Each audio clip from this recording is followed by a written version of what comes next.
Hello friends, मेरा नाम बाबू शुक्ला है। आज chapter 2 acids bases and salts का पार्ट 3 स्टार्ट करेंगे। तो वीडियो शुरू करते हैं। तो यह reaction of metal oxide with acids, यानी कि metal oxide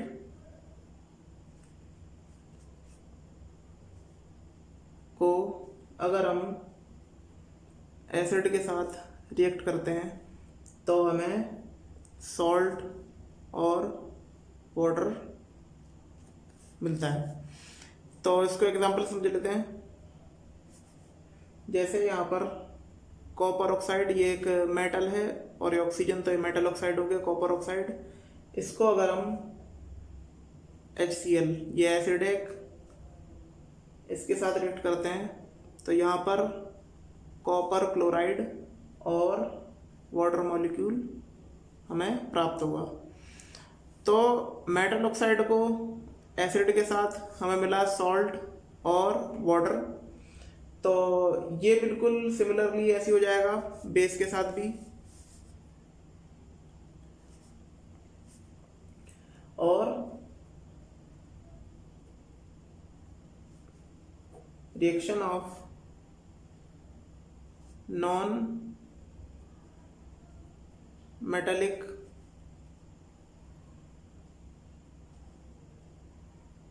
oxides with base, अगर हम बेस के साथ रिएक्ट करेंगे तो क्या होगा? तो यहाँ पर एक नॉन मेटालिक ऑक्साइड को अगर हम बेस के साथ रिएक्ट करते हैं तो हमें सॉल्ट और वाटर प्राप्त होगा। तो इसको एक एग्जांपल समझ लेते हैं। जैसे कार्बन डाइऑक्साइड है, इसे हम कैल्शियम हाइड्रोक्साइड के साथ रिएक्ट करेंगे तो कैल्शियम कार्बोनेट और वाटर प्राप्त होगा।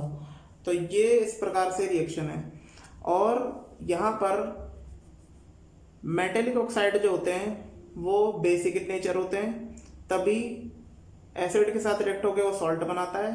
और जो नॉन मेटल होते हैं, नॉन मेटेलिक ऑक्साइड, वो एसिडिक इन नेचर होते हैं और वही एसिड बेस के साथ मिलके सॉल्ट और वाटर बनाता है। अब कुछ ऐसे ऑक्साइड्स होते हैं जो एसिड और बेस के साथ मिलकर सॉल्ट एंड वाटर बनाते हैं, तो वे ऑक्साइड कहलाते हैं एम्फोटेरिक ऑक्साइड्स। तो ये इसकी डेफिनेशन है एम्फोटेरिक ऑक्साइड की। Those metal oxide react with both acids and base and are called amphoteric oxides, यानी कि वो मेटल ऑक्साइड जो एसिड्स और बेस के साथ रिएक्ट होते हैं और सॉल्ट एंड वाटर प्रोड्यूस करते हैं, तो वो हमारे होते हैं एम्फोटेरिक ऑक्साइड। नेक्स्ट टॉपिक है एल्कालीज। अब एल्कालीज होते क्या हैं? तो एल्कालीज एक बेसिक सब्सटेंस होता है, लेकिन ये बेसिक सब्सटेंस से डिफरेंट होता है। कैसे, मैं बताता हूँ। जितने भी बेसिक सब्सटेंस होते हैं, सारे के सारे बेसिक सब्सटेंस वाटर में नहीं घुलते, कुछ कुछ घुलते हैं। यानी कि कुछ जो बेसिक सब्सटेंस होते हैं वो पानी के साथ सॉल्युबल होते हैं, लेकिन जो नहीं होते उसे हम एल्कालीज नहीं कहते। यानी कि an alkali is a base that dissolve in water, so that is called alkalis. तो यहाँ पे इसकी मैं डेफिनेशन लिखता हूँ। तो ये इसकी डेफिनेशन। तो एल्काली एक बेसिक सब्सटेंस होता है जो पानी के साथ घुल जाता है, तो उसे हम बोलते हैं एल्कालीज। तो इसको इस प्रकार से भी कह सकते हैं कि all alkalis are bases but all bases are not alkalis. तो एल्काली जो सब्सटेंस होते हैं इनके कुछ एग्जांपल भी लिख देता हूँ। जैसे NaOH, सोडियम हाइड्रोक्साइड, और पोटेशियम हाइड्रोक्साइड, और कैल्शियम हाइड्रोक्साइड। तो ये एल्काली सब्सटेंस हैं, ये बेसिक भी सब्सटेंस हैं जो पानी के साथ घुल जाते हैं, यानी कि सॉल्युबल इन वाटर। तो नेक्स्ट टॉपिक है स्ट्रेंथ ऑफ एन बेसिक और एसिड्स। सो फ्रेंड्स, ये बहुत ही इम्पोर्टेंट टॉपिक है और पेपर के नज़रिए से बहुत ही ज़्यादा इम्पोर्टेंट है, क्योंकि पेपर में क्वेश्चन इस टॉपिक से रिलेटेड आता ही आता है। तो इसको प्लीज़ ध्यान से सुनिएगा। तो हमें यह बताना है कि बेसिक और एसिडिटी की स्ट्रेंथ क्या होती है। तो यहाँ पर आपको पता होना चाहिए कि अगर सॉल्यूशन में, वाटर सॉल्यूशन में अगर हम किसी एसिड को डालते हैं तो वह H+ आयन रिलीज करता है।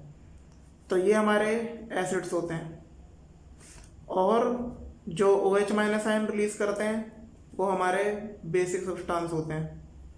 अब यहाँ पे स्ट्रेंथ पता लगाई जाती है कि कौन सा सब्सटेंस कितने ज़्यादा H+ आयन्स दे रहा है या OH- आयन दे रहा है।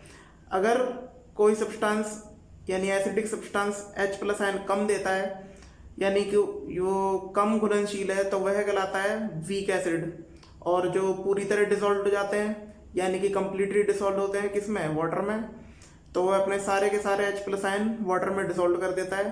तो इसका मतलब है वह एक स्ट्रॉन्ग एसिड है। और ऐसी बेसिक में, यानी कि अगर कोई बेसिक सब्सटेंस को हम वाटर में डिसॉल्व करते हैं तो वह मान लो कम OH- आयन देता है, तो वह कहलाता है वीक बेसिक सब्सटेंस। और जो कंप्लीटली डिसॉल्व हो जाते हैं और पूरे के पूरे OH- आयन दे देते हैं वो कहलाते हैं strong basic substance.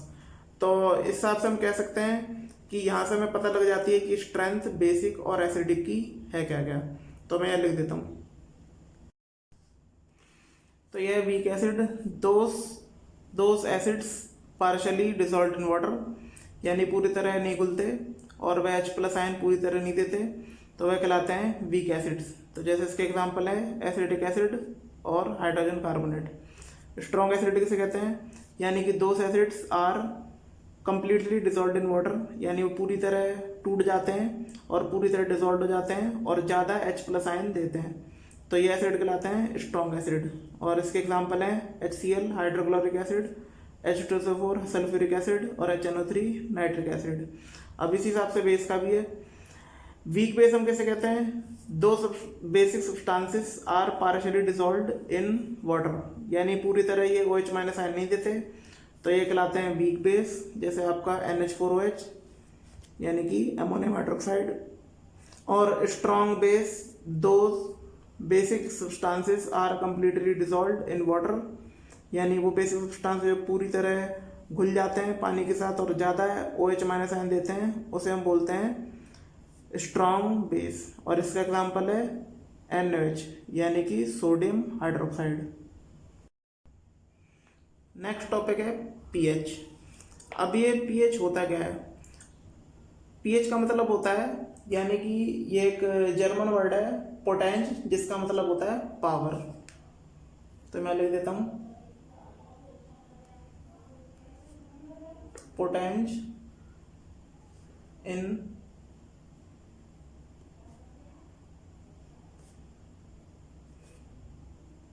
German means power. और इससे हम क्या मेजर करते हैं, इससे हम एसिडिक सब्सटेंस और बेसिक सब्सटेंस को मेजर करते हैं कि इसकी स्ट्रेंथ कितनी ज़्यादा है। तो इसे हम बोल भी सकते हैं, इसकी जो डेफिनेशन है, यानी कि it is a paper which is used for measuring pH। तो एक पेपर होता है जिससे हम पता कर लेते हैं कि किसकी वैल्यू ज़्यादा है या कम है। तो यहाँ पर मैं वैल्यू कुछ लिखने वाला हूँ।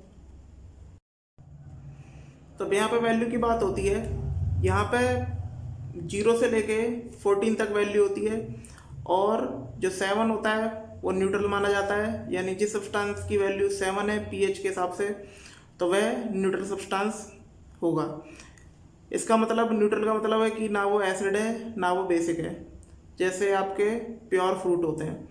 अब 0 से लेके 7 तक जितने भी सब्सटेंसेस होंगे, जितनी वैल्यू वेरी करेंगी इनके बीच, वो कहलाएंगे एसिड्स। और 7 से 14 के बीच जितनी वैल्यू वेरी करेंगी वो सब्सटेंस कहलाएंगे बेसिक। और अगर हम 7 से 0 तक बढ़ते हैं तो एसिडिक स्ट्रेंथ बढ़ती है, यानी कि H+ आयन की जो कंसंट्रेशन वो बढ़ती है, इसलिए यहाँ पे एसिडिक स्ट्रेंथ भी बढ़ेगी। और यहाँ पर बेसिक स्ट्रेंथ घटती है। और ऐसी यहाँ पर है 7 से लेके 14 के बीच, यहाँ पर एसिडिक स्ट्रेंथ घटती है और बेसिक स्ट्रेंथ बढ़ती है।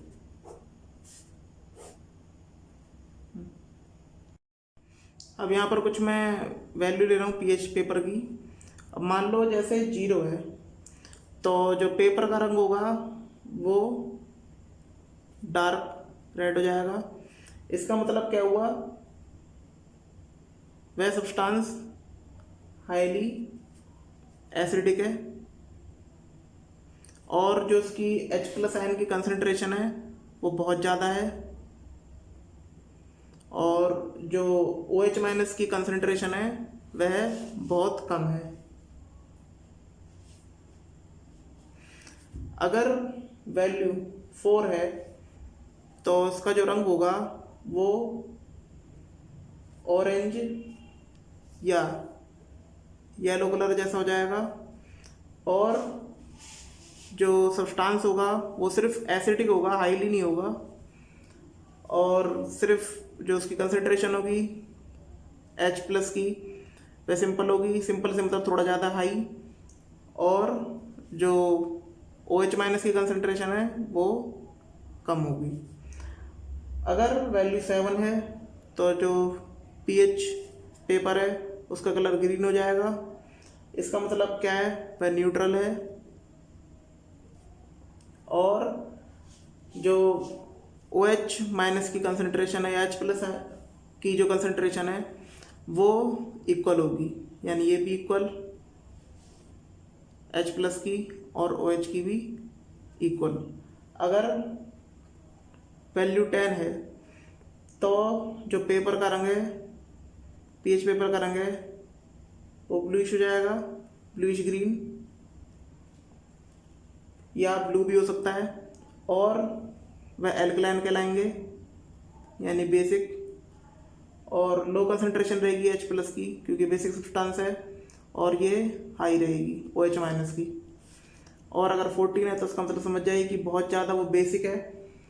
तो इसका जो रंग होगा वो डार्क ब्लू हो जाएगा और हाईली बेसिक होगा, वो हाईली बेसिक और बहुत ही कम कंसंट्रेशन होगी H+ की और OH- की कंसंट्रेशन बहुत ज़्यादा होगी।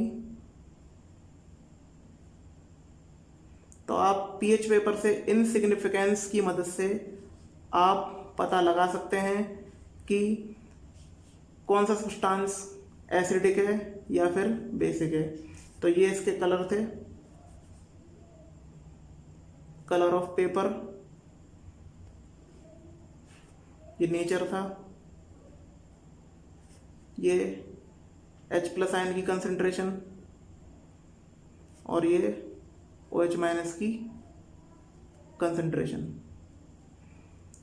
तो आपको ये इनसिग्निफिकेंस से बताना है कि कौन सा सब्सटेंस एसिडिक है या फिर बेसिक। और इसके बारे में नेक्स्ट वीडियो में बताऊंगा और एसिड के या बेसिक सब्सटेंस के यूसेज बताऊंगा। तो कैसा लगा इस चैप्टर का पार्ट 3 कमेंट करके बताइएगा। अगर आपको वीडियो अच्छी लगी है तो प्लीज़ लाइक शेयर और कमेंट करें। धन्यवाद।